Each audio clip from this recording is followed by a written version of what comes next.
Frère Branham demande à Frère Neville de lire pour lui le chapitre 17 de l'Évangile de Jean. Après avoir ainsi parlé, Jésus leva les yeux au ciel et dit, « Père, l'heure est venue. Glorifie ton Fils, afin que ton Fils te glorifie. Selon que tu lui as donné pouvoir sur toute chair, afin qu'il accorde la vie éternelle à tous ceux que tu lui as donnés. Or, la vie éternelle, c'est qu'ils te connaissent, toi, le seul vrai Dieu, et celui que tu as envoyé, Jésus-Christ. Je t'ai glorifié sur la terre. J'ai achevé l'œuvre que tu m'as donnée à faire. Et maintenant, toi, Père, glorifie-moi auprès de toi-même, de la gloire que j'avais auprès de toi avant que le monde fût. J'ai fait connaître ton nom aux hommes que tu m'as donnés du milieu du monde. Ils étaient à toi et tu me les as donnés, et ils ont gardé ta parole. Maintenant, ils ont connu que tout ce que tu m'as donné vient de toi. Car je leur ai donné les paroles que tu m'as données, et ils les ont reçues. Ils ont vraiment connu que je suis sorti de toi, et ils ont cru que tu m'as envoyé. C'est pour eux que je prie. Je ne prie pas pour le monde, mais pour ceux que tu m'as donnés, parce qu'ils sont à toi, et tout ce qui est à moi est à toi, et ce qui est à toi est à moi. Et je suis glorifié en eux. Je ne suis plus dans le monde, et ils sont dans le monde, et je vais à toi. Père Saint, garde en ton nom ceux que tu m'as donnés, afin qu'ils soient un comme nous. Lorsque j'étais avec eux dans le monde, je les gardais en ton nom. J'ai gardé ceux que tu m'as donnés, et aucun d'eux ne s'est perdu, sinon le fils de perdition, afin que l'Écriture fût accomplie. Et maintenant, je vais à toi, et je dis ces choses dans le monde, afin qu'ils aient en eux ma joie parfaite. Je leur ai donné ta parole, et le monde les a haïs, parce qu'ils ne sont pas du monde, comme moi je ne suis pas du monde. Je ne te prie pas de les ôter du monde, mais de les préserver du mal. Ils ne sont pas du monde, comme moi je ne suis pas du monde. Sanctifie-les par ta vérité.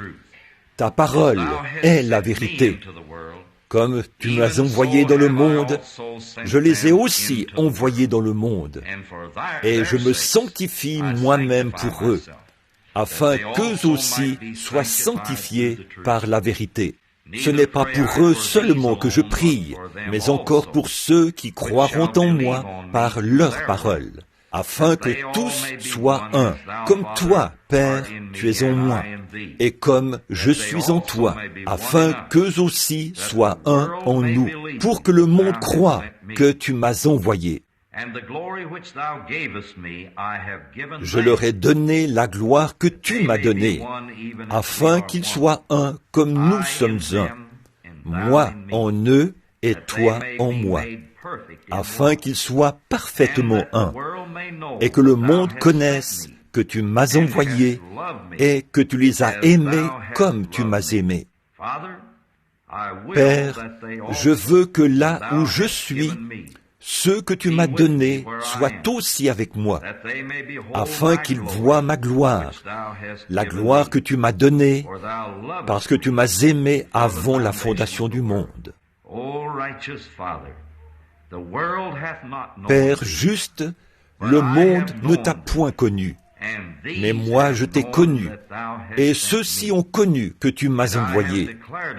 Je leur ai fait connaître ton nom, et je le leur ferai connaître, afin que l'amour dont tu m'as aimé soit en eux, et que je sois en eux.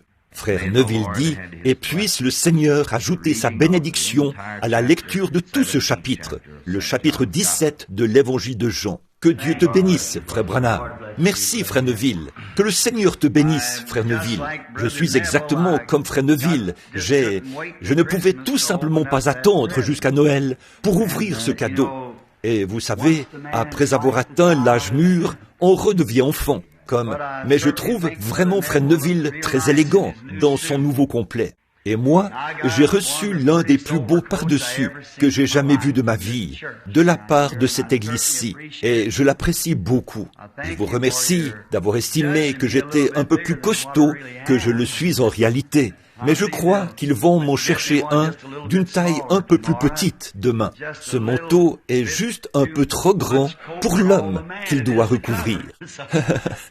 Dans la Bible, vous avez entendu parler de la couverture qui était trop courte pour l'homme ou pour le lit.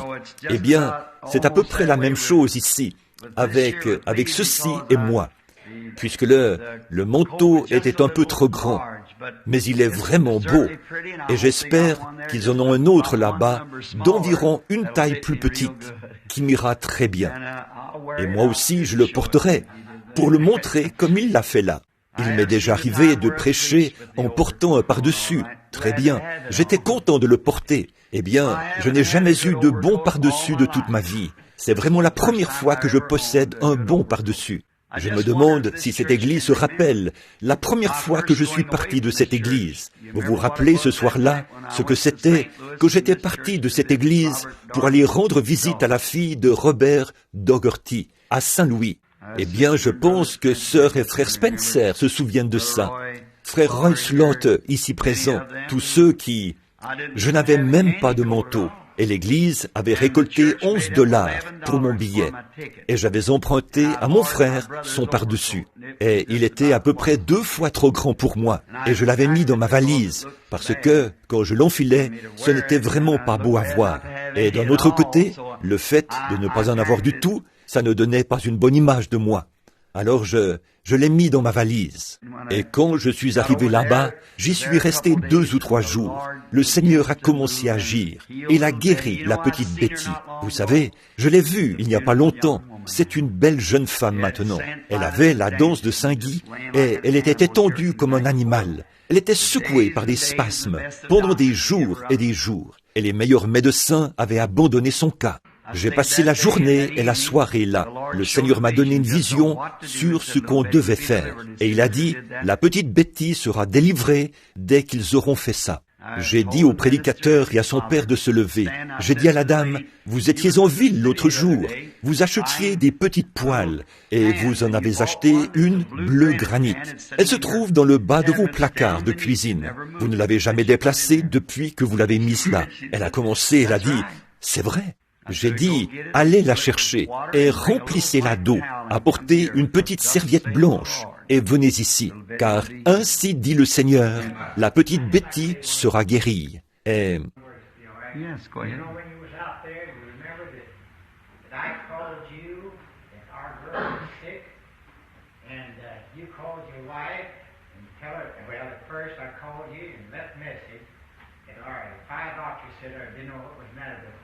Yes. And when you come in, he said, there's a call from Brother Sawyer. He said, that's one of the best friends I've got, or something like that. Yes, sir. And you went and prayed, and you went and called your wife, and you said, call us and tell them the girl will be all right. And she didn't know it was sick, you see. Yes. And so she went next day, she's hospital. The doctors come in and said, something was happening. She says, yes. And they began to kind of go over maybe what they'd done. She said, no. It says, for the prayers of Brother Brandon. Yes, I remember that. They didn't know what was bad. They just by a doctor. So at that time, but when I came out of the field to call you, and the wife was sending a child to me to call you. She was in the hospital. It was called Brother Brandon. So it was just a coincidence. We met in the field, and then when I called you, then you had prayer, and you called back. Yes. Chérie, je pense que tu te souviens de ça, n'est-ce pas? Quand nous étions à Saint-Louis, pendant la réunion, quand la petite fille de frère Slaughter est tombée très malade, et nous étions logés au vieil hôtel Belcher-Bath. Je m'en souviens très bien, et nous avons reçu le message, et sommes allés devant le Seigneur, et il a donné la vision, a dit, et j'ai téléphoné à frère Slaughter et les autres, je leur ai téléphoné et dit, dites-leur, ainsi dit le Seigneur, ne vous inquiétez pas, elle vivra. Et c'est ce qui s'est passé. Le Seigneur a été si bon. Il s'est passé beaucoup de choses depuis ce temps-là, mais il est toujours le même Seigneur Jésus, n'est-ce pas? Si merveilleux! Je ne peux penser à rien de meilleur que de connaître cela. En effet, si je devais hériter de tout l'argent du monde et que je devais vivre 1000 ans ici sur la terre, j'aimerais mieux connaître ce que j'ai maintenant, la vie éternelle. La vie perpétuelle prendra fin au bout d'un moment. La vie éternelle n'a pas de fin, parce qu'elle n'a pas de commencement. Et donc, nous en sommes reconnaissants. Frère Neville vient de lire quelques passages de l'Écriture qu'il a lus pour moi dans l'Évangile de Jean. Et il y avait un passage de l'Écriture ici, le verset 21. J'aimerais attirer votre attention là-dessus, un petit instant.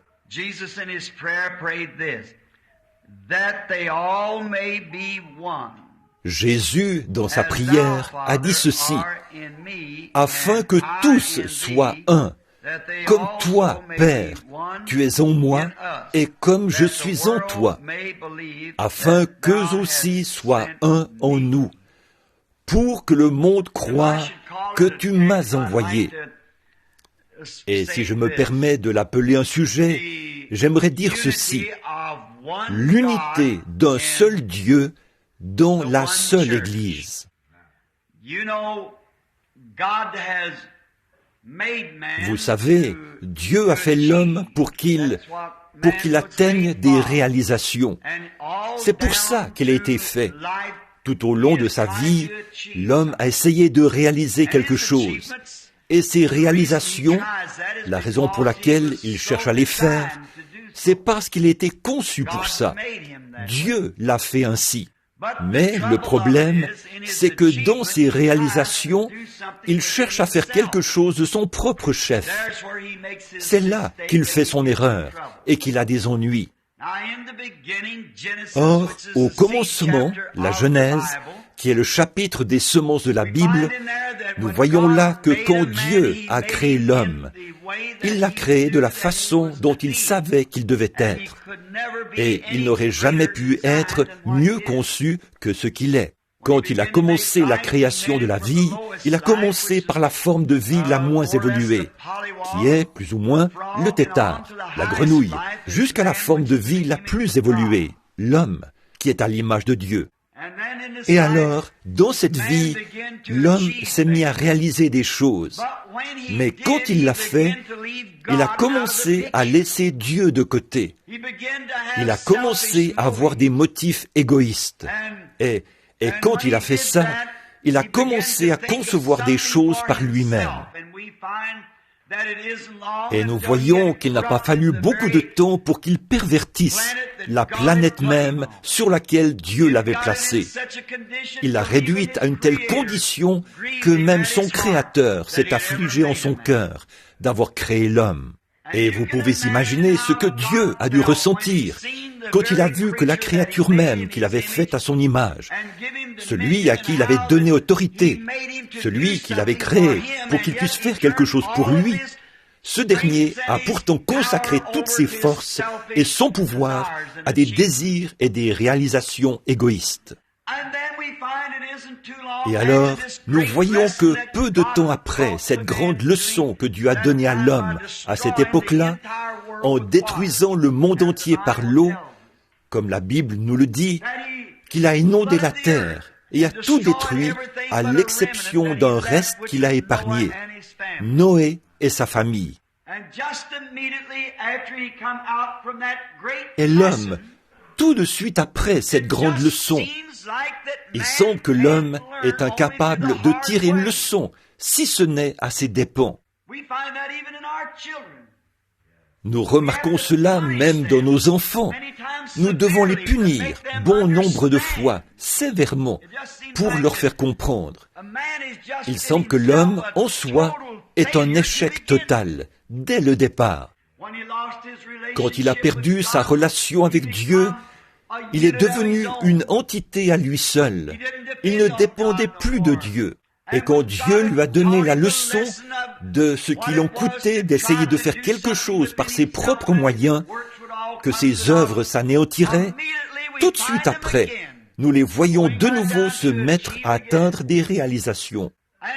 Et la Bible déclare, ils se sont bâtis une tour, ils voulaient monter jusque dans les cieux, pour arriver jusque dans les cieux sans emprunter la voie que Dieu avait préparée pour eux, pour qu'ils viennent.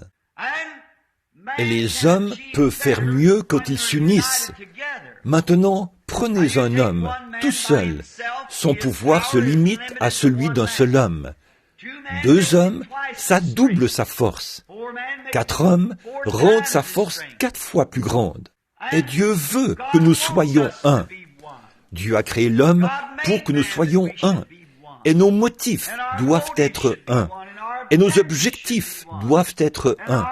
Et nos réalisations doivent être un. C'est comme ça qu'il a été conçu, tout simplement. Et nous voyons que tout de suite après la destruction antédiluvienne, l'homme a commencé une fois de plus à chercher à prendre le contrôle lui-même. Et pendant tout le temps où ces choses se passent, l'Esprit du Dieu vivant conteste avec la chair, cherchant à éloigner l'homme de ses propres réalisations, cherchant à éloigner l'homme de ses propres motifs et objectifs égoïstes, pour l'amener vers un plan établi par Dieu. Et tant que l'homme exécutera son propre plan, il sera un raté. Et l'homme ne peut accomplir la chose juste que s'il revient à l'objectif juste et au motif juste, c'est-à-dire selon le plan de Dieu pour lui. Tout autre fondement est sur du sable mouvant. Et nous voyons alors qu'ils ont essayé de s'unir et ils se sont mis à devenir une seule personne. Mais cette unité qu'ils avaient faite à ce moment-là, c'était sous un pouvoir politique. Les hommes étaient devenus un. Leur objectif ne faisait qu'un. Leur réalisation ne faisait qu'un. Mais c'était la mauvaise sorte de un, parce que cela s'opposait au plan de Dieu. Mais ils ont quand même continué. Et quand on finit par trouver une telle unité parmi les gens, ils font de grandes choses. Il vous suffit d'observer le monde aujourd'hui. Quand les gens s'unissent, même si c'est sous un mauvais plan, ils feront de grandes choses. Donc, ils ont bâti une tour. Et je doute que la science moderne puisse la bâtir de nos jours, avec leurs machines et tout, parce qu'ils étaient unis. Ils avaient une seule pensée, une seule âme, un seul but, un seul motif, un seul objectif. C'était bâtir une tour tellement haute que si Dieu décidait de les détruire à nouveau, ils monteraient tout droit dans les cieux avec lui. Et en aucun cas, il ne pourrait l'en empêcher, ou plutôt, il ne pourrait les en empêcher. C'est ce qu'ils se disaient.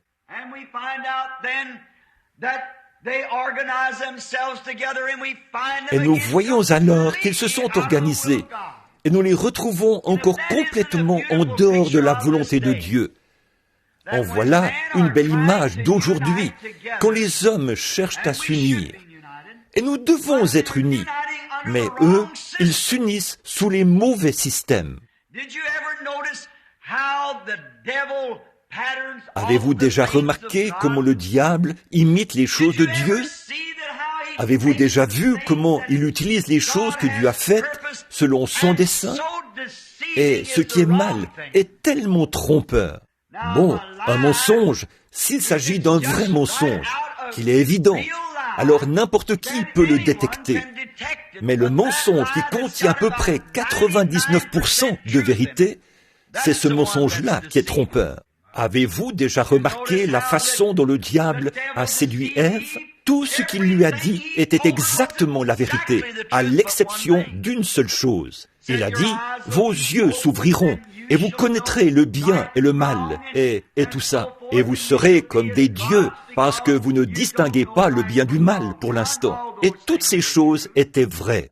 Mais quand elle a dit, « L'Éternel Dieu a dit que nous mourrions », il a dit, « Certainement que vous ne mourrez point. » Voyez, tant de vérité là-dedans. Et puis, un tout petit peu de mensonge. Et Jésus a dit, sur la terre, un peu de levain fait lever toute la pâte. Et il faut que la chose soit parfaitement vraie. Autrement, elle n'est pas vraie du tout. Et le plan du salut doit être exact. Et les promesses de Dieu sont exactes. Et elles s'accomplissent de façon exacte. Autrement, il y a quelque chose qui cloche quelque part. Et si l'Église du Dieu vivant n'accomplit pas ce que Dieu avait résolu qu'elle fasse, il y a quelque chose qui ne va pas avec ce système quelque part. Forcément, prenez un beau mécanisme tel qu'une montre et que chaque rouage de ce mécanisme travaille en harmonie. Alors, elle indiquera l'heure parfaitement. Mais si un rouage prend une direction et qu'un autre en prend une autre, elle n'indiquera pas l'heure juste. Peu importe combien les joyaux sont beaux, il faut qu'ils soient tous unis.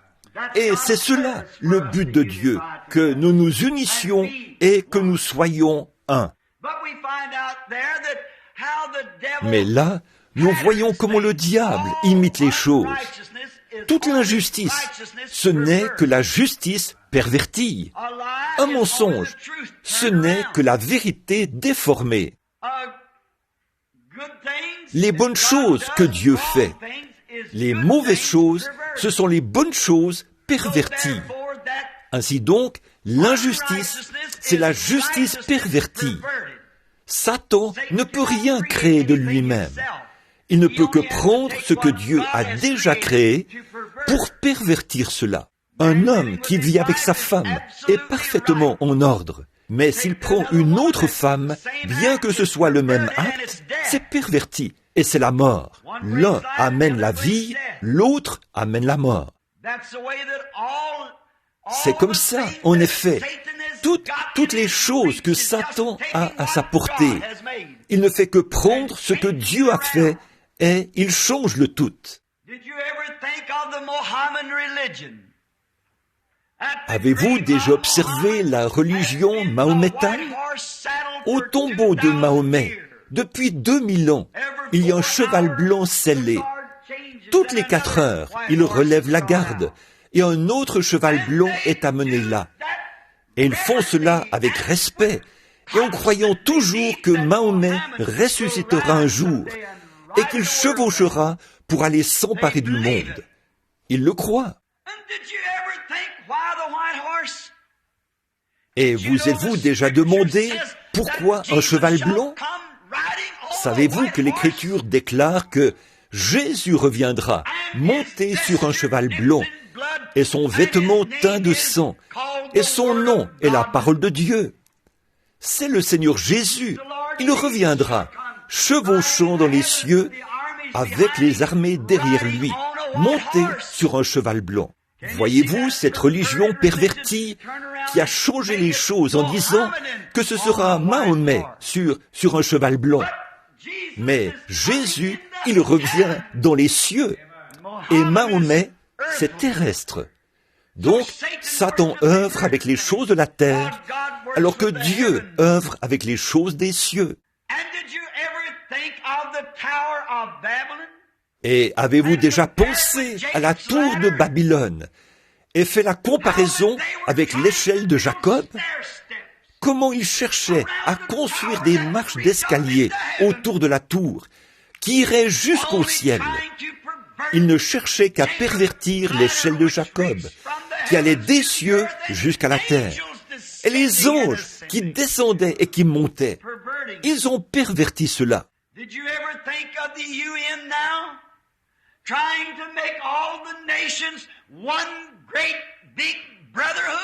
Avez-vous déjà pensé à l'ONU aujourd'hui, qui cherche à faire de toutes les nations une grande corporation sous un pouvoir uni? Uni, c'est très bien, mais c'est sous la mauvaise chose. Satan est à la tête de toutes les nations. L'Écriture déclare que Satan est le chef de la terre. Quand il a transporté Jésus sur une très haute montagne et qu'il lui a montré tous les royaumes du monde, il a dit « Ils m'appartiennent ». Jésus n'a pas dit le contraire. En effet, c'est vrai. Voilà pourquoi nous avons des guerres et des massacres. C'est parce que ces royaumes du monde sont contrôlés par le diable. Et tant qu'ils seront contrôlés par le diable, nous continuerons à avoir des guerres et des combats, et on se tuera les uns les autres. Mais nous nous attendons à voir venir un royaume où Christ viendra, et il n'y aura plus de guerre, et il y aura une paix éternelle. Avez-vous pensé que dans cette Russie, ils ont une fausse Pentecôte? Ça, c'est l'œuvre du diable. Ils cherchent à contraindre tous les hommes à rejoindre le communisme, où tous les hommes ont tout en commun. Savez-vous que c'était la condition de l'Église sous le contrôle du Saint-Esprit au jour de la Pentecôte? Que les gens vendaient leurs possessions et les déposaient aux pieds des disciples. Et ils faisaient des distributions à chacun selon qu'il en avait besoin. Et maintenant, le diable est arrivé et il est entré dans le monde et a instauré un pouvoir politique pour contraindre l'homme à faire cela. Dieu ne contraint pas l'homme à faire quoi que ce soit. Vous faites les choses de votre propre gré. Il peut vous avertir, placer une barricade sur votre chemin. Mais, par votre propre décision, vous marchez vous-même pour entrer dans sa présence, pour faire de lui votre sauveur. Mais Satan a perverti les plans de Dieu pour en faire son propre plan. Avez-vous déjà pensé au catholicisme, l'Église catholique qui cherche à faire de chaque personne un catholique? Ça ne marchera pas. C'est sous un programme de fabrication humaine. Avez-vous déjà pensé à l'Église protestante sous la direction de la Fédération des Églises qui cherche à contraindre toutes ces petites églises à quitter la scène? Et ça va arriver. Vous ne pourrez plus aller à l'église, à moins que vous n'adhériez à l'union des églises. Alors, les petits locaux comme celui-ci vont certainement payer pour ça. Mais nous avons une écriture qui déclare « Ne crains point, petit troupeau, votre Père a trouvé bon de vous donner le royaume. » C'est à cela que nous nous attendons. Alors, voyez-vous, tout ça, c'est la réalisation que l'ennemi cherche à faire, à réaliser, mais c'est sous le mauvais plan. C'est sous son propre plan, mais il n'a pas l'original. Il doit prendre quelque chose que Dieu a fait et ensuite le pervertir, afin d'en faire une chose qui n'est pas juste pour y arriver. De nos jours, il cherche à pervertir le monde, ou à le transformer en une seule grande union des nations, une corporation. Et si elle est sous un déguisement de fabrication humaine, elle aura un chef. Et ce sera le diable, parce qu'il est le chef de chacune d'elles. Le royaume de Dieu n'est pas de cette terre. Le royaume de Dieu est dans nos cœurs. C'est le royaume spirituel dans lequel nous sommes nés. Jésus a dit, « Le royaume de Dieu arrive, mais pas sans violence. Et le royaume de Dieu est en vous. » Le Saint-Esprit, le royaume de Dieu qui agit dans l'homme et qui le gouverne et le contrôle. Voilà le royaume. Et nous voyons que ces nations procèdent avec tromperie, les unes envers les autres, parlant de paix tout en ayant un couteau derrière le dos, prêtes à se détruire les unes les autres.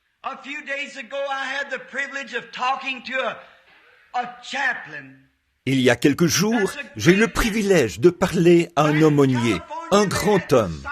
Et en Californie, ils avaient des scientifiques parmi les meilleurs de tous les pays. Et ils s'étaient retrouvés là pour une rencontre et pour avoir une réunion secrète à huis clos. Et vu que c'était vraiment épouvantable, ils ont demandé à un aumônier de se joindre à eux. Et cet aumônier, qui est mon ami, a dit, « Frère Branham, avant qu'ils m'emmènent là-bas, ils ont vérifié mon dossier jusqu'à mon arrière-grand-mère, avant que je puisse assister à cette réunion. Et il a dit, j'aurais souhaité ne pas avoir été là. Il a dit, quand ces scientifiques se sont levés et ont commencé à parler, il a dit, il semblait que la pièce était plongée dans la désolation, qui vous donne l'impression d'être dans une maison de glace.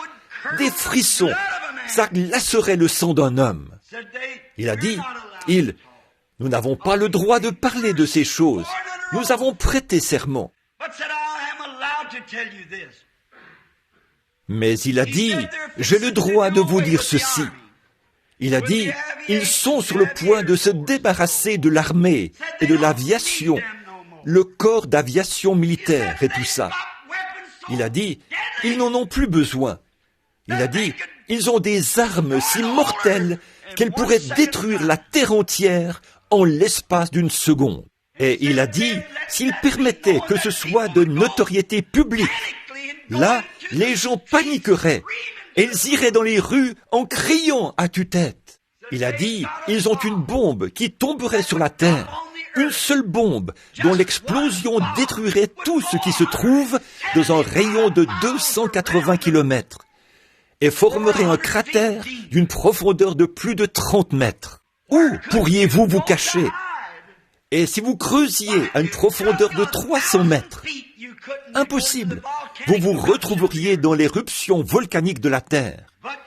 Mais si vous pouviez creuser à une profondeur de 300 mètres sous terre, une secousse de cette ampleur au-dessus de vous, vous réduirait en poussière. Il a dit, ce grand scientifique s'est levé. C'était le scientifique le plus distingué de l'armée. Il a dit, messieurs, je voudrais bien pouvoir prendre une vieille vache et un chariot et le conduire là-bas, derrière les montagnes, et oublier tout ça. Passer le petit temps qu'il me reste à vivre sur la terre et partir. Il a dit, mais nous devons y faire face. Conduire derrière les montagnes, ça ne servira à rien. Il a dit, ces montagnes seraient réduites en poussière ou en cendres volcaniques. Oh mon frère, ça vaut la peine de savoir où l'on a une issue dans ces temps-là. Nous avons une issue. Nous avons un abri. Cet abri se trouve sous les ailes de la protection éternelle du Seigneur. Sachons ceci, que vous avez une âme immortelle qui ne peut pas mourir, qui n'est pas faite d'atomes ou d'hydrogène ou d'oxygène ou de quoi que ce soit qui se trouve sur cette terre. Elle est faite par l'Esprit. Le Dieu Tout-Puissant l'a créée lui-même et vous l'a donnée. Quel jour que celui dans lequel nous vivons. Quelle époque où l'homme a accompli réalisation après réalisation, jusqu'à accomplir lui-même ces choses. Maintenant, qu'allons-nous bien pouvoir faire de tout ça? Voyez-vous, Satan utilise la tête de l'homme. C'est ce qu'il avait choisi dans le jardin d'Éden, de prendre contrôle de la tête de l'homme, sa pensée. Et il a mené cela même dans l'Église. Voyez, le diable prend contrôle de la tête de l'homme pour pouvoir utiliser ses yeux. Et si vous remarquez, si cet homme n'est pas véritablement né de nouveau, sur le plan spirituel, il acceptera ce qu'il peut voir de ses yeux, l'orgueil de la vie.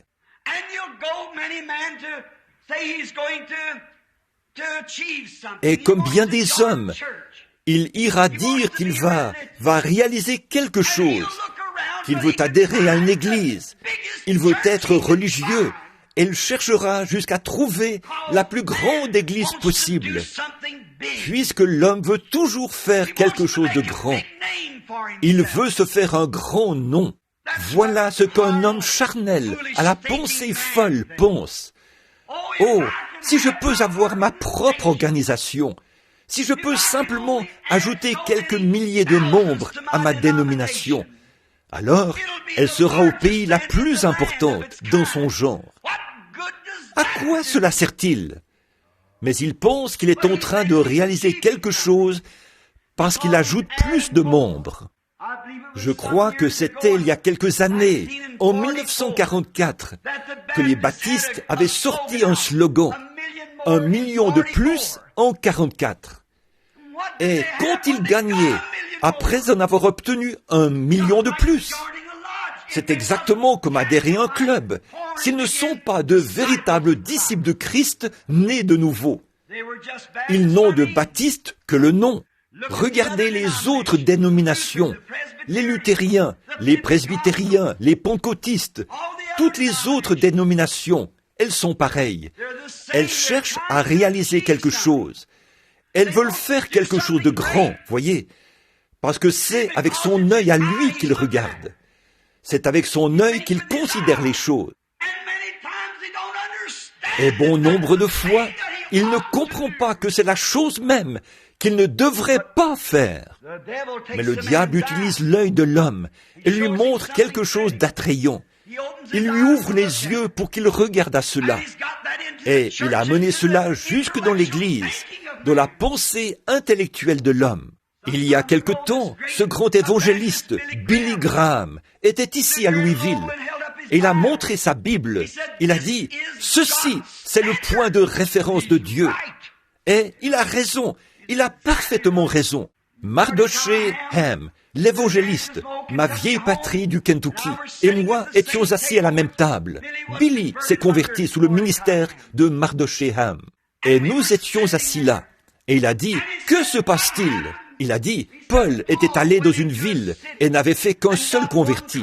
Il y est retourné 1 année plus tard et il en a trouvé 30 qui s'étaient convertis par l'entremise de celui-là. Il a dit, je suis allé dans une ville et j'ai fait 20 000 convertis. J'y suis retourné 1 an après et je n'en ai même pas trouvé 20. Il y a quelque chose qui ne va pas.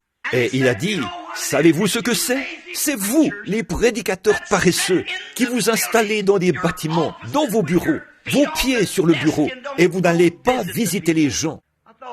Je me suis dit, Billy, voilà un très bon intellectuel.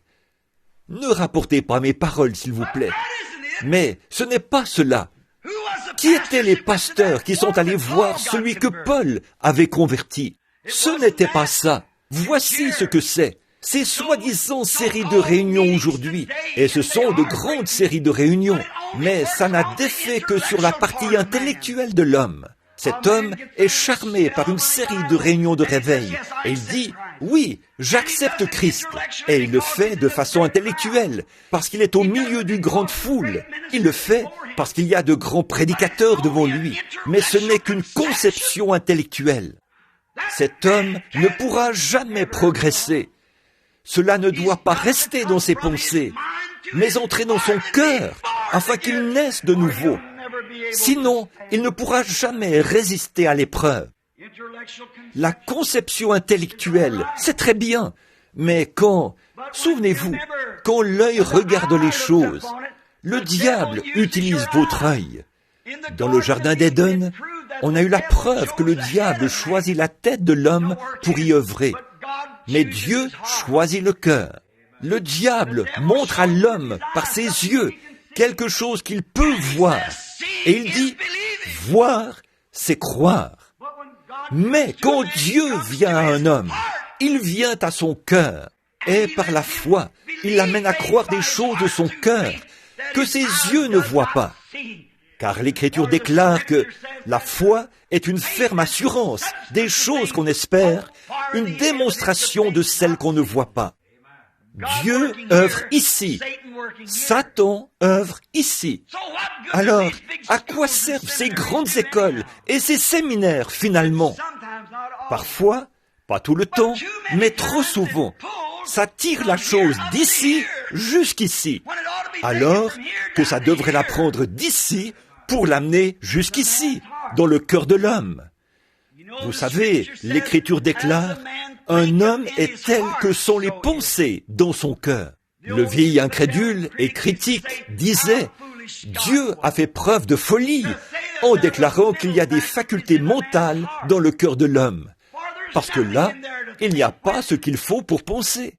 Mais il y a environ 4 ans, la science a découvert que dans le cœur humain, il y a une faculté de réflexion. Il y a une petite pièce, un petit endroit où il n'y a pas la moindre cellule, un petit compartiment dans le cœur humain. Il n'y en a pas dans l'animal, ni dans aucune autre forme de vie. Mais dans le cœur humain, il y a un petit endroit, et ils n'ont jamais pu déterminer ce que c'était. Mais ils ont fini par dire ceci, c'est l'endroit où réside l'âme. Donc, les paroles que Dieu prononce sont vraies. Un homme est tel que sont les pensées dans son cœur, pas dans sa tête. Si Dieu avait voulu dire tête, il aurait dit tête. Il a dit son cœur. Et si Moïse, quand il est arrivé, et Moïse, Dieu a dit, « ôte tes souliers, Moïse, tu es sur une terre sainte. » Et si Moïse avait répondu, « Bon, un instant, Seigneur, je sais que tu voulais dire mon chapeau. Je vais simplement enlever mon chapeau. » C'est plus respectueux. Il n'a jamais dit chapeau, il a dit soulier. Voilà ce qu'il a voulu dire. Il n'a jamais voulu dire de vous serrer la main et d'adhérer à l'Église. Il a dit, vous devez naître de nouveau, et ce, d'en haut. Pas d'inscrire votre nom dans un registre, mais soyez régénérés, et votre âme transformée, votre être entier renouvelé. Or, quand un homme n'a jamais eu cette expérience, il est quand même un fils de Dieu dans la création, un fils de Dieu déchu. Voilà pourquoi il peut prendre du bois et fabriquer des édifices. Il peut prendre du fer et fabriquer des machines. Il peut prendre des joyaux et fabriquer des montres. Que peut-il faire? Il peut prendre quelque chose issu de la création originelle et le pervertir de sa position originelle pour en faire quelque chose de grand. Mais il ne peut pas créer. Seul Dieu peut créer, lui seul. Et alors nous remarquons ceci, que Satan, en choisissant la tête de l'homme, il a pris sa partie intellectuelle. Et maintenant, l'Église a commencé à agir dans la partie intellectuelle de l'homme. Oh, c'est une grande Église. Nous avons une grande dénomination. Nous sommes la plus vieille du pays. Mais mon frère, à moins que cet homme ou cette femme, ou ce jeune homme ou cette jeune fille soit entièrement converti, il acceptera ses conceptions intellectuelles et dira, la Bible ne veut pas dire ceci, et elle ne veut pas dire cela. Les jours des miracles sont passés, et ces autres choses, ça n'existe pas. Voilà, ça, ce n'est pas vrai. Et vous dites, et ces jours sont passés, parce qu'il regarde cela de façon intellectuelle. Mais que ce même homme prenne le peu de connaissances qu'il a dans la tête, le remette à Dieu, et laisse l'Esprit du Dieu vivant descendre dans son cœur. Il appellera toute parole de Dieu la vérité, et toute promesse divine. Alors, il peut accomplir quelque chose pour Dieu. Voyez-vous, cette petite partie, ce compartiment dans le cœur de l'homme, Dieu l'a fait là, à l'intérieur, pour lui-même. C'est son poste de commande. Il s'installe là pour vous contrôler. Cet endroit lui appartient. C'est de là qu'il envoie ses messages, du poste de commande. Comment peut-il œuvrer avec vous quand la nature de l'esprit du diable se trouve là? Et tout homme qui naît sur la terre est né dans le péché, conçu dans l'iniquité, venu au monde en disant des mensonges. C'est vrai.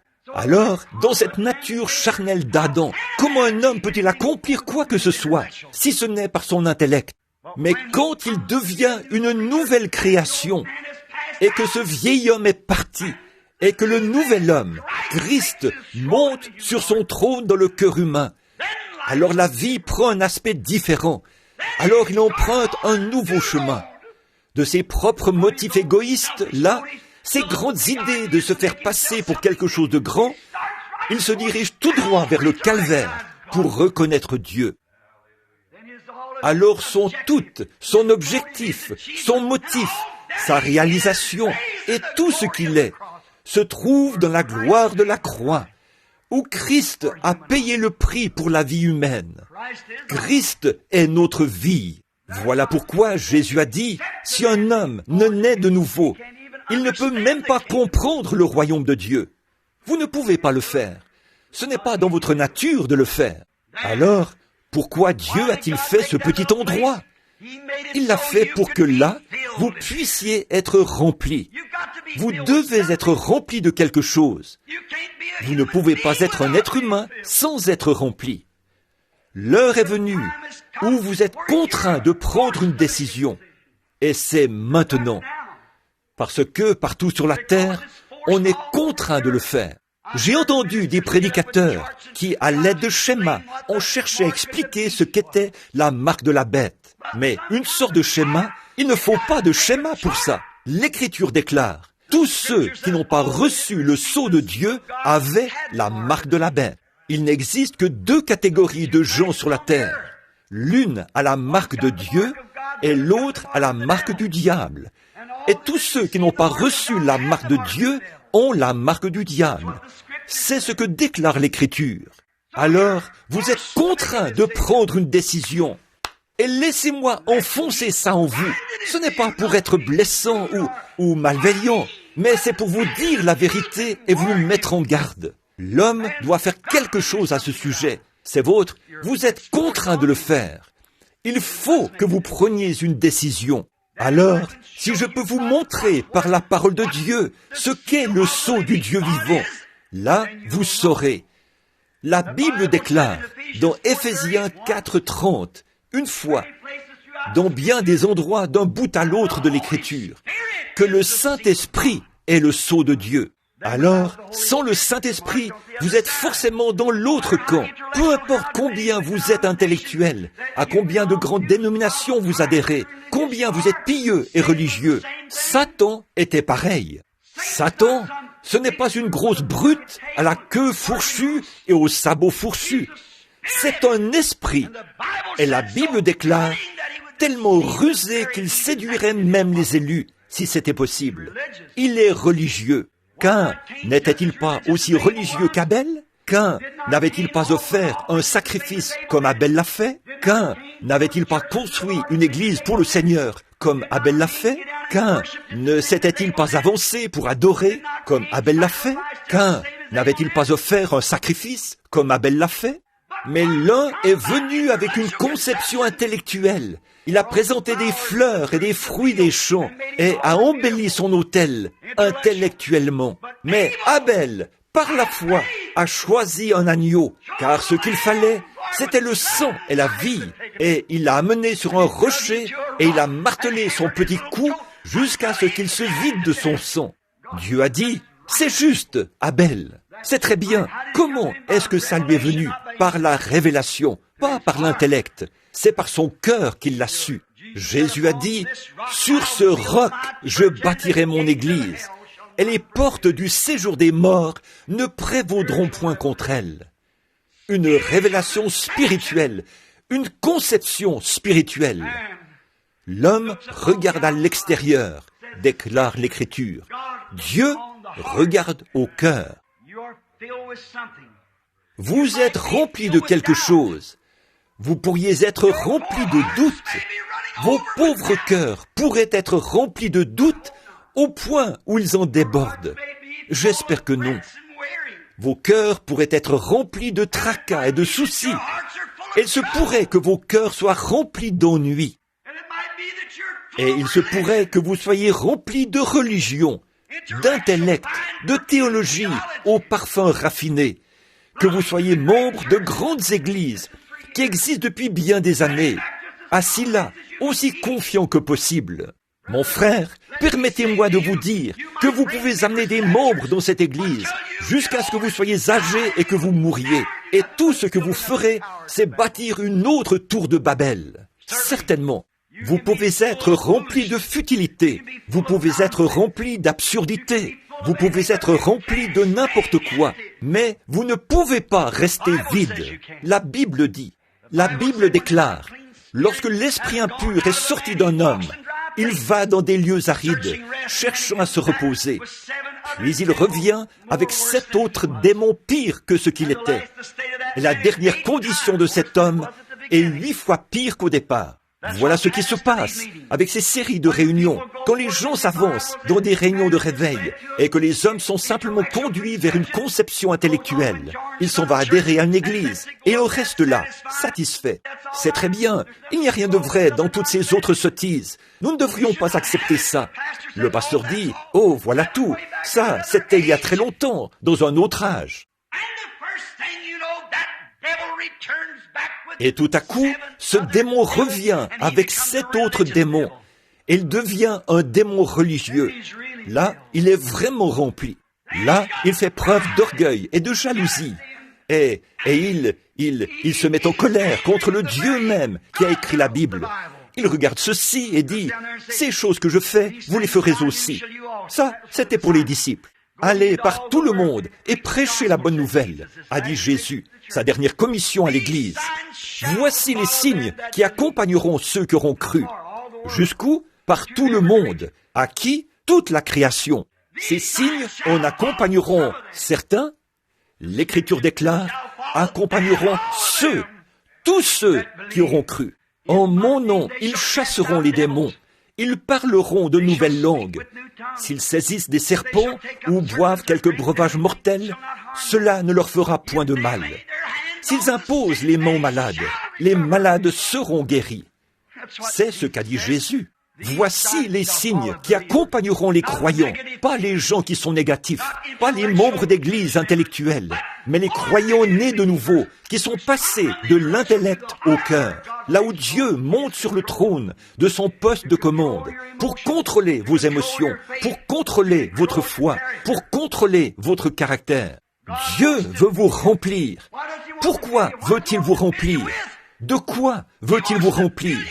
Il veut vous remplir de lui-même, le Saint-Esprit, rempli du Saint-Esprit. Jésus a dit dans Luc 24, 49 que vous recevrez une puissance après ceci, le Saint-Esprit survenant sur vous.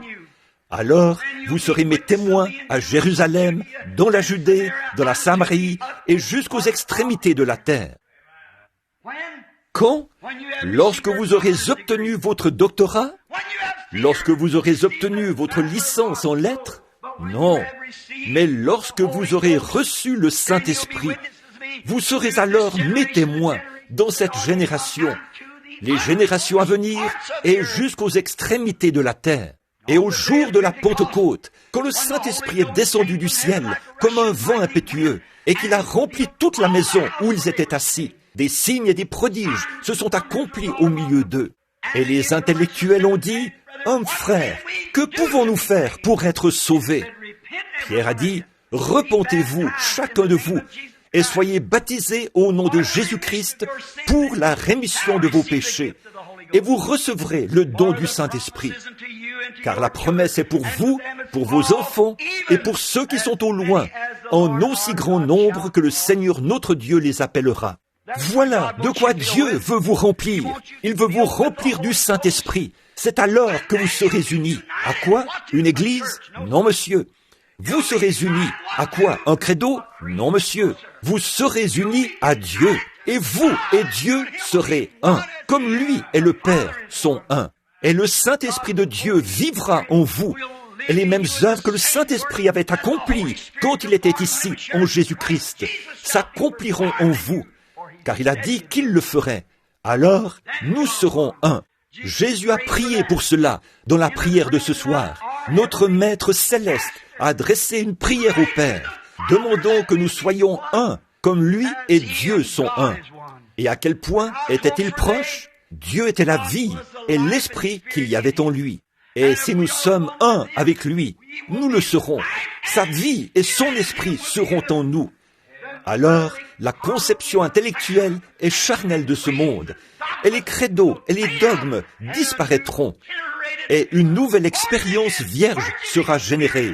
Le baptême du Saint-Esprit, la nouvelle naissance, aura lieu dans le cœur humain. Alors, vous serez un. Alors le frère sera vraiment un frère. La sœur sera une sœur. Vos objectifs et vos motifs, et tout ce que vous êtes, et tout ce que vous avez toujours aspiré à être, ou que vous avez essayé d'être, seront pour le royaume de Dieu. Peu importe l'église que vous représentez, où vous allez, ou ce que vous faites. Aujourd'hui, tant de gens disent que le Saint-Esprit n'est pas réel aujourd'hui, alors que des dizaines de milliers d'entre eux, des millions, disent que ce n'est pas vrai. Il y en a autant qui se réjouissent des bénédictions de cela. Ce sont surtout des gens pauvres, des gens qui ont été découragés et rejetés par le monde, des gens qui ont été chassés des églises parce qu'ils croyaient que Dieu est Dieu, mais ils ont été remplis de son esprit. Ils ont un même but, Ils sont d'un même cœur. Qui sont ces gens? Méthodistes, baptistes, presbytériens, catholiques, témoins de Jéhovah, orthodoxes, juifs, tous réunis. Ils deviennent un. Pas un à l'égard d'un credo, pas un à l'égard d'une dénomination. Ça, c'est l'œuvre du diable, par des conceptions intellectuelles. Mais l'œuvre du Saint-Esprit, le royaume de Dieu en vous. Et Dieu est assis sur le trône de votre cœur, à son poste de commande. Il contrôle vos émotions, il contrôle vos puissances, il contrôle vos idées, et il vous unit à lui, dans la communion et dans l'amour. Et Dieu vous remplit d'amour, il vous remplit de puissance, il vous remplit de l'Esprit, il vous remplit de sa propre nature divine. Elle change votre nature charnelle en sa nature. C'est alors que vous devenez une nouvelle création en Christ. Alors, l'amour, vous sortez, et il semble que les oiseaux chantent différemment. Oh, quand Christ vient, comme tout est différent, vous pouvez regarder en arrière en vous disant, comment ai-je pu me tenir loin de cela? Comment ai-je pu rejeter cela? Tout est différent. Vous n'avez pas d'ennemis, ils ont tous l'air gentils. Vous pouvez pardonner tout ce qu'on vous a fait. L'ennemi le plus acharné, vous pouvez prier pour lui dans la rue. Passez votre bras autour de ses épaules et le relever. Quel que soit le credo, la dénomination dont il fait partie, c'est une créature pour laquelle Christ est mort. Voilà de quoi Dieu veut que vous soyez remplis. Voilà le remplissage. Voilà le royaume. Voilà ce en quoi nous sommes un.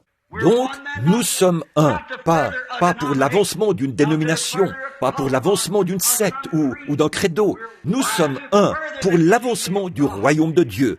Alors, nous nous reportons à son plan, et chaque fois que cette Bible bénie dit quelque chose, le Saint-Esprit qui est en vous s'écrie, « C'est exact, c'est ma parole ». Il ne dit pas, « Qu'a dit Dr. Jones? Qu'en est-il de ceci? Ou est-ce que le docteur un tel? Que le docteur l'ait dit, ça ne change rien. Jésus a dit que c'est la vérité. Et les cieux et la terre passeront, mais mes paroles ne passeront jamais. C'est là que nous sommes un. Et vous, les méthodistes, les baptistes, les presbytériens, qui que vous soyez, nous sommes un. Ne laissez pas le diable utiliser vos yeux. Laissez Dieu utiliser votre cœur. Si vous regardez et que vous cherchez à comprendre ce qu'il en est, quelle en est la cause, comment se fait-il que ça arrive comme ça? Vous ne remettez pas cela en question quand vous recevez le Saint-Esprit. Si vous continuez à remettre la parole de Dieu en question, cela montre que Dieu n'est pas dans votre cœur. Le Saint-Esprit ne remet rien de ce que Dieu dit en question. Il dit Amen et Amen. C'est vrai, parce que Dieu l'a dit. Abraham a appelé les choses qui n'étaient pas comme si elles étaient, car Dieu l'avait dit. Dieu lui avait dit, quand il avait 75 ans, et Sarah 65 ans, qu'ils allaient avoir un bébé. Eh bien, c'était ridicule de penser ça. Mais Dieu l'avait dit. Et Abraham était un fils de Dieu. Et il a marché pendant 25 ans, appelant tous les jours, « Sarah, disait-il, comment vas-tu, chérie? Je ne sens pas de changement, moi. Je suis comme je l'ai toujours été. » Elle avait passé la ménopause depuis 40 ans. Elle n'avait jamais eu d'enfant, alors qu'elle vivait avec lui depuis qu'elle avait 17 ans. Mais il croyait Dieu, et il appelait tout ce qui était contraire comme si ça n'existait pas. Et il appelait la parole de Dieu la vérité. Un premier mois a passé. Comment te sens-tu, Sarah? Pas de changement. Eh bien, il a dit, gloire à Dieu, nous allons avoir ce bébé de toute façon. Une année a passé. Comment te sens-tu? Pas de changement. Mais nous allons l'avoir de toute façon. Et la Bible déclare, au lieu de s'affaiblir, il se fortifiait chaque fois. Ce serait un plus grand miracle. Dieu l'a dit, cela doit arriver. 25 ans. Et voilà qu'elle avait 90 ans. Et lui, 100. Un jour, un ange est descendu. Il avait le dos tourné à la tente et il a dit, « Abraham, je vais te visiter. » Et il a dit à Abraham ce qui allait arriver. Et le petit Isaac est né. Pourquoi? Parce qu'Abraham ne douta point par incrédulité au sujet de la promesse de Dieu, mais il fut fortifié, donnant gloire à Dieu. Pourquoi? Ce n'était pas dans son entendement, c'était dans son cœur. Le trône de Dieu se trouve dans le cœur humain. Là, nous devenons un. Nous avons un même but, nous avons le même accomplissement. Si un frère méthodiste gagne 100 d'âmes pour Dieu, Amen et Amen. Si le presbytérien, qui qu'il soit, gagne une âme à Christ, Amen et Amen. Si Tommy Osborne gagne 1 million d'âmes cette année, et Oral Roberts 1 million d'âmes, Et Billy Graham, 1 million d'âmes. Et toute autre dénomination, 1 million d'âmes. Je peux me tenir là et louer le Dieu vivant. En effet, voilà ce que nous accomplissons pour le royaume de Dieu. Voilà notre objectif, ce qu'il faut faire. Lui envoyer des âmes. Ils sont des chrétiens nés de nouveau. C'est là que nous sommes un. Nous sommes unis ensemble. Nous sommes frères. Et tant que vous dites, eh bien, ils ne sont pas méthodistes, ils ne sont pas baptistes, ils ne sont pas ceci, cela, autre chose. Tout votre motif n'est pas bon. Votre objectif et tout ce que vous accomplissez n'est pas bon. Lorsque vous cherchez à faire quelque chose de vous-même, à donner de grands airs à cela, alors que vous êtes petit. Souvenez-vous, avez-vous déjà remarqué le blé quand il pousse? Si vous voyez le blé se dresser et simplement se secouer comme ça, souvenez-vous, il n'y a pas d'épi là-dedans, il est vide. Un épi bien rempli se courbe toujours. Et un homme qui est rempli de la bonté de Dieu et de sa miséricorde, il courbe toujours sa tête dans l'humilité. Celui qui s'abaissera, Dieu l'élèvera. Celui qui s'élève sera abaissé. Mes amis, il est temps que les hommes et les femmes prennent conscience du fait que nous voulons être un. Jésus a prié pour que nous soyons un, tout comme Dieu et lui étaient un. Et Dieu était en lui. Et nous sommes un avec Christ si nous laissons Christ entrer. Mais la seule façon pour nous de le faire, c'est de le laisser occuper le poste de commande dans notre cœur. C'est alors que nous devenons un. C'est bientôt Noël. Nous sommes confrontés au temps. Nous sommes confrontés à des choses horribles. Toutes ces choses auxquelles nous sommes confrontés, quoi qu'il advienne, qu'est-ce que ça peut bien faire? Tant que Christ est au poste de commande, qu'il nous contrôle et qu'il nous donne la foi de croire des choses que nous ne pouvons pas voir. Dieu a dit que la foi est une ferme assurance des choses qu'on espère, une démonstration de celles qu'on ne voit pas. Vous y croyez parce que Dieu est dans votre cœur et il vous dit que sa parole est vraie. Et aucun esprit de Dieu ne reniera jamais quoi que ce soit de la parole de Dieu. L'Esprit de Dieu reconnaîtra ce qui est de lui. Oh, comme je suis heureux de savoir qu'il y a un Dieu, qu'il est réel. Il y a quelque temps, ici en Indiana, il y avait 2 jeunes hommes qui avaient été élevés dans une ferme. Ils étaient pauvres au possible, des garçons de ferme. Et ils avaient grandi ensemble. Et un jour, l'un s'est marié. Quelques jours après, l'autre s'est marié. Et l'un est parti en ville pour y vivre. Et il a commencé à jouer à la bourse. Et il s'est éloigné des enseignements de son enfance. Il s'est retrouvé dans les mauvaises choses. Et il a fait ses opérations. Il est devenu de plus en plus riche, jusqu'à finir par devenir multimillionnaire. Et il s'est installé là-bas à Chicago. Et sur l'une des plus importantes rues, il s'est fait construire un palais. Sa femme et lui couraient les boîtes de nuit, buvaient des cocktails et sortaient toute la nuit. Ils avaient des majordomes et tout pour pourvoir à leurs moindres désirs. Et ils pensaient qu'ils profitaient bien de la vie. Mais un homme qui vit comme cela ne connaît pas la paix. Il n'y a pas de paix pour un cœur troublé. Pour un cœur pécheur, il ne peut pas y avoir de paix. Si un homme brûle d'envie de boire et qu'il appelle cela la vie, il pense s'amuser, mais cela montre le vide qu'il a à l'intérieur. Prenez un homme, s'il gagne $1 million, il en voudra 2. Prenez un homme qui va à une soirée et qui prend un verre ce soir-là, il en voudra un autre. Prenez un homme qui a été infidèle à sa femme une fois, il le fera de nouveau, vice-versa. Voyez, c'est quelque chose, et il n'est jamais satisfait. Il peut bien posséder $1 million ou posséder 10 millions. Il se couche le soir en état d'ébriété, il se réveille le lendemain matin hanté, en plein cauchemar, l'esprit troublé. Vous appelez cela la paix? Ce n'est pas la paix, ça. Mais un homme n'a peut-être même pas d'oreiller sur lequel poser la tête. Il n'a peut-être même pas une paire de chaussures présentables ou les moyens d'avoir un bon repas chez lui. Mais si Dieu règne dans son cœur, il se couche heureux et se réveille heureux. C'est une paix permanente. C'est quelque chose que Dieu fait. Cet homme avait oublié cet enseignement. Il est allé jouer à des jeux d'argent. La période de Noël est arrivée. Il a pensé à son copain. Alors, il lui a écrit une lettre. L'un s'appelait Jim, le riche, et Jean, c'était le pauvre. Et il lui a écrit une lettre. Et il a dit, Jean, j'aimerais que tu viennes me visiter ici pendant les vacances. J'aimerais te rencontrer, te parler à nouveau. Cela fait très longtemps que je ne t'ai pas vu. Il lui a répondu par écrit, il a dit, j'aimerais bien venir, Jim, mais je ne peux pas. Je n'ai pas l'argent pour venir. Quelques jours après, un chèque est arrivé par courrier et ça disait, allons, je veux que tu viennes quand même. Alors Jean s'est préparé. Ce garçon de la campagne, il a enfilé une salopette propre et présentable, a mis son chapeau et un petit manteau de couleurs différentes, et il est monté dans le train. Une fois arrivé là-bas, un chauffeur se tenait là pour l'accueillir, avec une grosse limousine. Il ne savait pas comment se comporter. Il est entré dans la limousine, son chapeau à la main, regardant autour. Ils ont roulé jusqu'à un grand palais à Chicago. Il est descendu, s'est dirigé vers la porte et a appuyé sur la sonnette. Et un majordome est sorti et a dit « Votre carte, s'il vous plaît, monsieur ». Il ne savait pas à quoi elle faisait référence. Il lui a remis son chapeau. Il ne connaissait rien d'une carte d'invitation. Il ne possédait pas grand-chose des biens de ce monde. Il lui a dit « Il me faut votre carte ». Il a dit « Je ne sais pas de quoi vous parlez, monsieur ». Il a dit « C'est Jim qui m'a demandé de venir. C'est tout ce que je sais ». Alors, il est retourné à l'intérieur et a dit à son partenaire, qui n'était pas encore levé, il a dit « Il y a un drôle de bonhomme à la porte ». Il a dit « Il est habillé.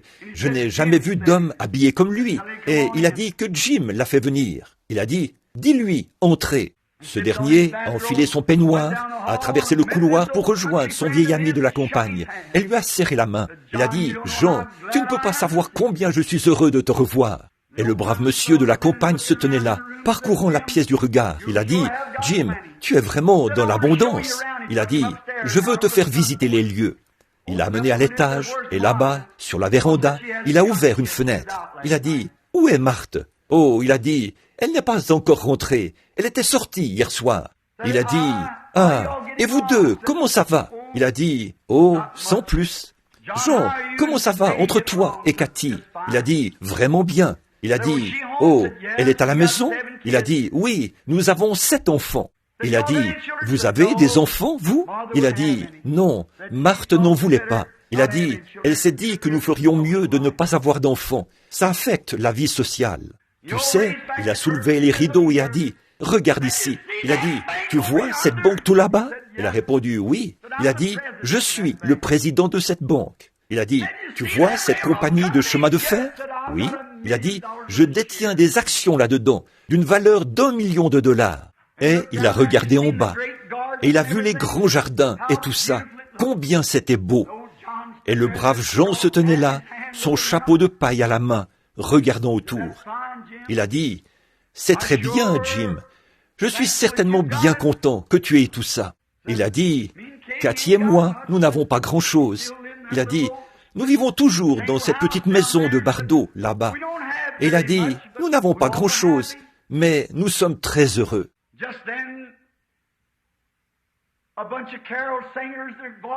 Juste à ce moment-là, les voix d'un groupe qui chantait des chants de Noël ont commencé à pénétrer les lieux. Douce nuit, sainte nuit, dans les cieux, l'astre luit. Le mystère annoncé s'accomplit, cet enfant sur la paille endormi. Jim s'est retourné et a regardé Jean. Jean a levé les yeux vers Jim. Il a dit « Jean, je veux te demander quelque chose. » Il a dit « Te souviens-tu du temps où nous étions de jeunes garçons et nous allions à cette vieille petite église rouge là-bas, au bord de la route, et nous entendions ces bonnes vieilles chorales de campagne chanter ces chants ?» Il a dit « Oui. » Il a dit « Tu continues d'y aller ?» Il a dit « Oui, j'en suis toujours membre. » Il a dit « Je suis diacre là-bas maintenant. » Il a dit « Et toi, Jim ?» Il a dit « Tu parlais de combien tu possèdes ici. » Il a dit « Combien possèdes-tu là-haut ?» Jean, je suis désolé. Il a dit « Je ne possède rien là-haut. » Il a dit « Te souviens-tu d'une année? C'était juste avant Noël. Nous n'avions pas de chaussures. » Et il a dit « Tout ce qui nous intéressait, c'était de nous procurer des pétards pour Noël. » Et il a dit « Nous étions sortis placer des pièges pour attraper des lapins, pour nous procurer des pétards pour Noël. » Il a dit « Te souviens-tu que ce matin-là, ce gros lapin des bois était dans ton piège ?»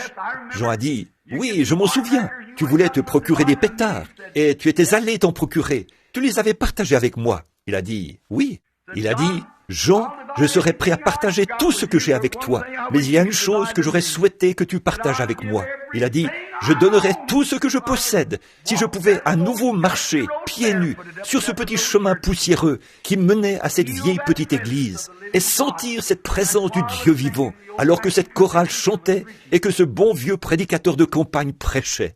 Il a dit, je donnerai n'importe quoi, je donnerai tout ce que je possède, chaque action dans les chemins de fer, toutes mes parts de la banque, et cette maison et tout, si je pouvais revenir en arrière et avoir cette paix bénie que j'avais lorsque je montais ce bon vieux chemin.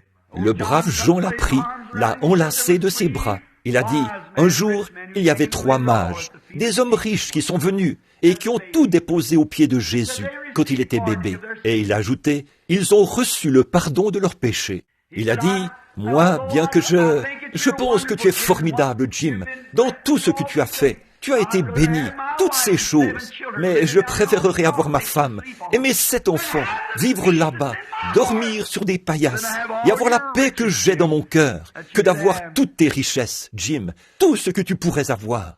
Et c'est vrai, mes amis, on ne mesure pas la richesse en dollars. On ne mesure pas la richesse par de grands noms et par la popularité. La richesse, c'est lorsque le royaume de Dieu entre dans le cœur humain, qu'il change ses émotions, qu'il fait de lui une nouvelle créature en Jésus-Christ et qu'il lui donne la vie éternelle. Voilà la plus grande richesse qu'il y a sur terre. Prions. Et pendant que nous avons la tête inclinée, êtes-vous pauvre ce soir, en bien de ce monde? Vous ne savez même pas comment vous allez payer votre facture de charbon ou votre facture de mazout ou quoi encore? Peut-être êtes-vous dans cette situation. J'espère que non. Mais si c'est le cas, que vous êtes dans cette situation, vous pouvez quitter ce bâtiment ce soir en étant le pauvre le plus heureux qu'il y a sur la terre. Vous pouvez vivre ici quitter ce lieu ce soir avec des richesses qu'aucune somme d'argent ne pourrait jamais acheter. Vous pouvez unir votre cœur avec Jésus-Christ et il peut entrer dans votre âme et occuper le poste de commande. Et quoi qu'il advienne, vous serez heureux jusqu'à la fin de vos jours. Pourriez-vous, c'est le plus grand cadeau qui ait jamais été offert. Oh, bien sûr, vous offrez des cadeaux de Noël à vos amis. C'est bien, c'est un gage d'affection. Mais, mon frère, il y a un cadeau qui vous est offert ce soir, qu'aucune somme d'argent ne pourrait jamais acheter. C'est un don gratuit qui vient de Dieu, son Fils unique, Jésus-Christ. Voudriez-vous le recevoir comme votre guide personnel, comme votre sauveur personnel, comme votre Dieu, comme votre Rédempteur, comme votre Roi? Il guérit l'âme et le corps. Il occupe le poste de commande. Si vous avez des peurs et des doutes, rejetez cela maintenant. Laissez-le être le Roi. Laissez-le entrer et prendre le contrôle. Laissez-le être Seigneur. Seigneur, c'est chef. La seigneurie, c'est l'autorité. Vous dites, oh, je crois, je lui ai ouvert mon cœur il y a des années. Mais est-il déjà devenu votre Seigneur avec le plein contrôle pour contrôler vos émotions, votre foi et tout? Lorsque vous lisez la Bible, chacune de ces paroles est la vérité. Lorsque la paix, lorsque les contrariétés viennent, vous avez la paix dans votre cœur, sachant que si la bombe atomique devait faire voler cette terre en éclats, ce soir, vous seriez rassemblés en Jésus-Christ, dans la gloire, avant même que les cendres ne se posent sur la terre. Avez-vous cette consolation? Si vous ne l'avez pas et que vous aimeriez l'avoir, voulez-vous rapidement et silencieusement lever la main et, en faisant cela, dire « Seigneur, sois miséricordieux envers moi. Je désire maintenant être uni à toi, comme étant l'un de tes enfants dans le royaume de Dieu. C'est mon motif, mon objectif. Tu sais tout sur moi.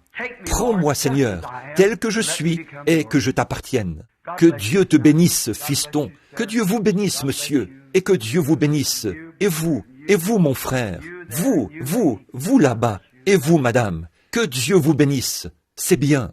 Je sais que la manière à l'ancienne mode de l'église méthodiste et ainsi de suite, ils croient dans le fait de venir à l'autel et tout ça. C'est très bien. Mon frère, vous ne pouvez pas lever la main vers Dieu. Vous ne pouvez même pas faire le moindre effort pour avancer vers lui, à moins que Dieu vous touche. Jésus a dit, « Nul ne peut venir à moi si le Père ne l'attire premièrement. » Ne voulez-vous pas honorer et respecter la chose qui vous a poussé à lever la main?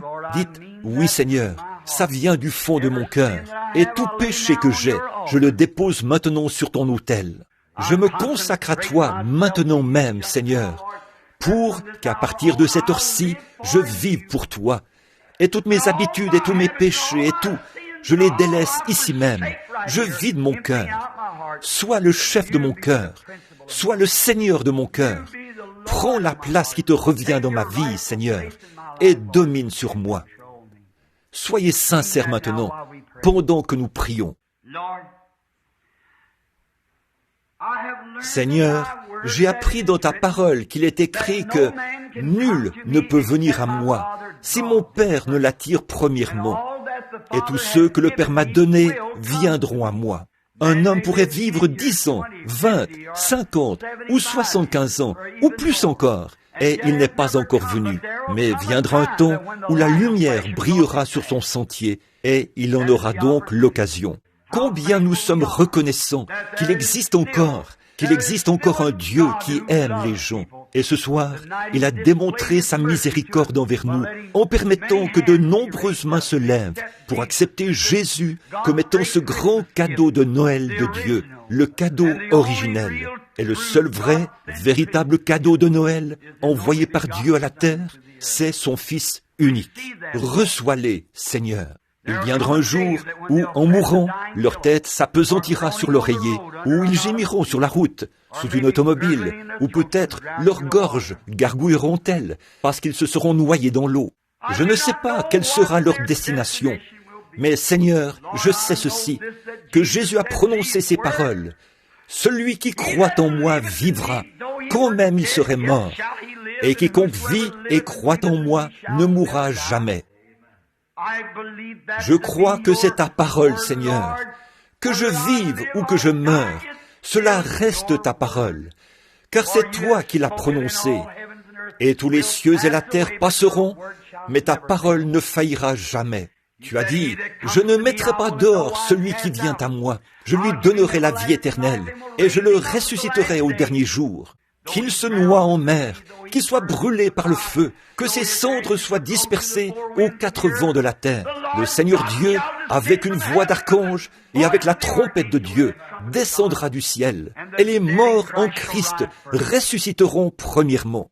Nous serons enlevés ensemble avec eux à la rencontre du Seigneur dans les airs, pour être toujours avec lui. Seigneur Dieu, nous croyons que cela va se produire. Et ces pauvres gens rejetés de la terre, qui sont venus ici ce soir et ont courbé la tête vers la poussière d'où tu les as tirés et où ils retourneront si tu tardes. Ils ont levé les mains, la main vers toi, et ont dit, « Seigneur, j'ai tort, reçois-moi. » Oh, comment pourrais-tu rejeter l'un d'eux? Tu ne peux pas faire ça, Seigneur. S'ils ont été sincères du fond du cœur, tu ne peux pas faire ça et rester Dieu, parce qu'ils sont venus en toute sincérité. Ils sont un don d'amour que le Père t'offre. Maintenant, en tant que ton serviteur, je te les confie, et je remets leur âme et leur corps et leur esprit entre tes mains. Garde-les sous ta sainte protection, Seigneur. Ôte d'eux tout mal, ôte le péché, ôte les habitudes, que cela ne les dérange plus jamais à partir de ce soir. Puissent-ils quitter ce lieu en étant des gens libres, avec Dieu dans leur cœur, dans le poste de commande. Et quand l'ennemi les tentera, qu'ils se souviennent que Dieu est dans le poste de commande, et que c'est lui qui détourne leur tête des choses de l'ennemi. Et nous établirons ton royaume, Seigneur, et que ton règne vienne, que ta volonté soit faite sur la terre comme au ciel. Ne nous induis pas en tentation, Seigneur, mais délivre-nous du mal, car c'est à toi qu'appartiennent, dans tous les siècles, le règne, la puissance et la gloire. Amen. Cela est écrit. Maintenant, qu'il en soit ainsi. Tous ceux qui ont levé les mains et qui ont cru au Seigneur Jésus-Christ, en l'acceptant comme votre Sauveur, recevez-le de tout votre cœur, par la foi, non pas ce que vos yeux vous disent, ce que votre esprit pense. Vous, je ne peux pas renoncer à ça, je ne peux pas faire ça, je ne peux pas m'arrêter de faire ceci. Ça, c'est l'intellect. Mais quelque chose au fond de votre cœur dit, « Et tu m'appartiens ». Souvenez-vous, écoutez ce que dit la voix qui est dans votre cœur, parce que c'est Dieu qui vous parle. Et tout le reste se dissipera tout comme la nuit qui doit se dissiper.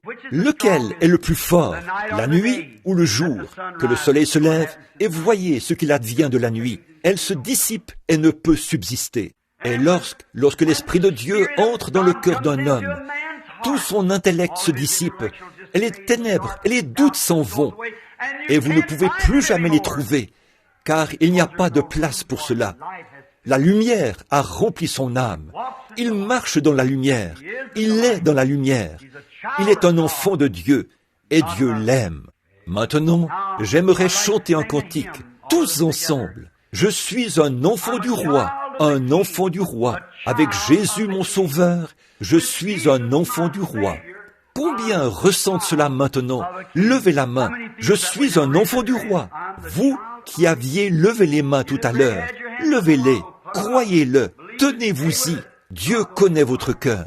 Viens, pasteur, je ne sais pas conduire les chants, mais chantons ce chant. Tu vas m'aider, n'est-ce pas? Vous tous ensemble maintenant. Très bien, comme nous chantons ceci, très bien.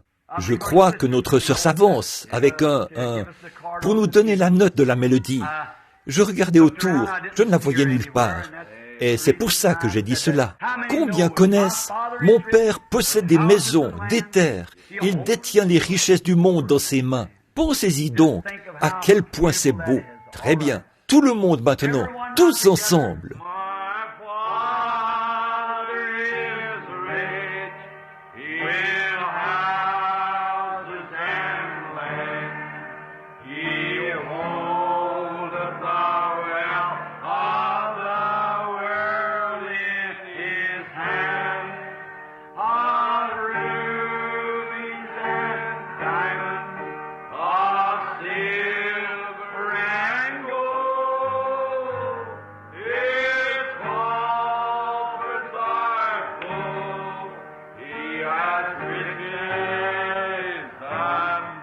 Maintenant, tout doucement. I'm the child of the King, a child of the King, with Jesus, my Savior. I'm the child of the King. N'est-ce pas merveilleux? Croyez-vous que vous êtes un enfant du roi?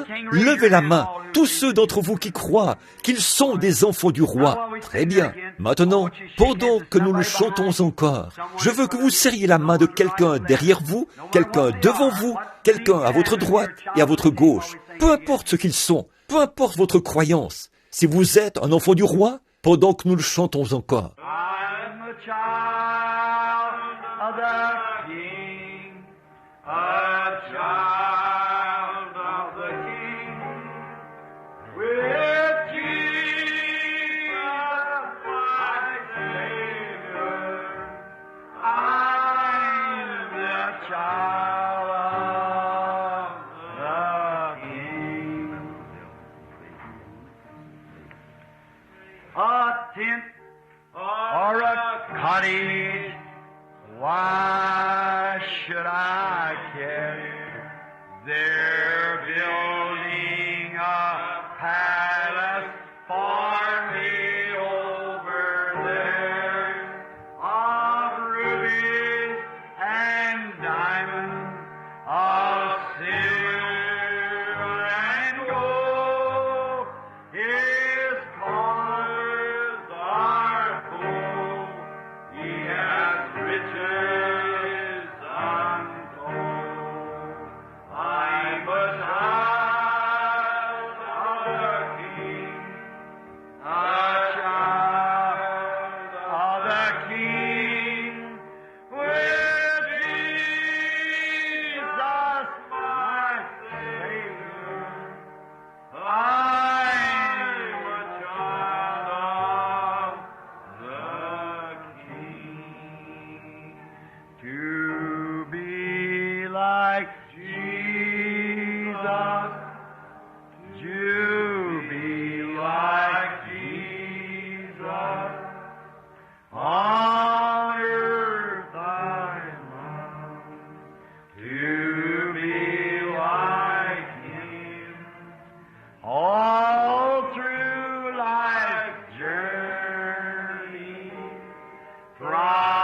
Est-ce là votre désir? Il est tellement merveilleux. Je l'aime de tout mon être. J'ai abandonné tout ce que j'avais il y a 28 ans au Seigneur Jésus. Depuis lors, je suis sur le champ de bataille, faisant tout mon possible pour amener des hommes et des femmes à fixer les regards sur cette couronne de gloire. Si vous vous mettez à parler de la venue du Seigneur, les gens disaient, « Un homme m'a dit il n'y a pas longtemps, « Oh, pasteur, ne parlez pas de la sorte. » J'ai dit, « Êtes-vous chrétien? » « Oui, mais, oh là là, il nous reste encore beaucoup à faire. » J'ai dit, « La chose la plus joyeuse à laquelle je puisse penser, c'est la venue du Seigneur. » Paul a dit à la fin de la route, « J'ai combattu le bon combat, j'ai achevé la course, j'ai gardé la foi, et désormais m'est réservé la couronne de justice, que le Seigneur le juste juge me donnera dans ce jour-là, et non seulement à moi, mais à tous ceux qui auront aimé son avènement. » Que pourrais-je échanger? Qu'aurais-je à échanger? Car je vieillis. Ce vieux corps malade, frêle et plein de corruption sera changé en un instant, en un clin d'œil. Je serai jeune pour toujours. Je ne connaîtrai plus de période de maladie. Je ne pleurerai plus de larmes. Plus jamais je ne vieillirai. Je ne mourrai jamais, je ne serai jamais malade, je n'aurai plus jamais ni chagrin ni souci, mais j'aurai un corps semblable à son corps glorieux. Si ça ne représente pas une raison de vivre, si ça, ce n'est pas la chose la plus glorieuse que je connaisse, comment puis-je l'obtenir? C'est un don gratuit. Dieu frappe et je réponds, « Oui Seigneur, tu es mon Créateur, je t'accepte. » Il me scelle en lui par le Saint-Esprit. Alors, je ne vois rien d'autre que Jésus et son sang. What can wash away my sin? Nothing but the blood of Jesus. What can make me whole again? Nothing but the blood of Jesus. Oh, precious is the flow that makes me white as snow. No other fount I know, nothing but the blood of Jesus. N'êtes-vous pas heureux? Je ne connais aucun credo qui peut faire ça. Je ne connais aucune dénomination qui peut faire ça. Je ne connais aucune église qui peut faire ça. Je ne connais aucun homme qui peut faire ça. Je ne connais aucune eau qui peut faire ça. Je ne connais aucune théologie qui peut faire ça. Rien d'autre que le sang de Jésus. Mes espoirs ne sont fondés sur rien d'autre que sur le sang de Jésus avec sa justice. Quand tout ce qui environne mon âme s'effondre, il est toute mon espérance et mon soutien. Est-ce votre cas? Car Christ est le roc où nous nous tenons. Tout le reste est sable mouvant. Tout le reste est sable mouvant. Que Dieu vous bénisse maintenant. Je crois qu'il y a un bébé à consacrer. Je crois. Donc, maintenant, je vais remettre la réunion au pasteur pour cela. Viens donc, Fresneville. Que le Seigneur vous bénisse.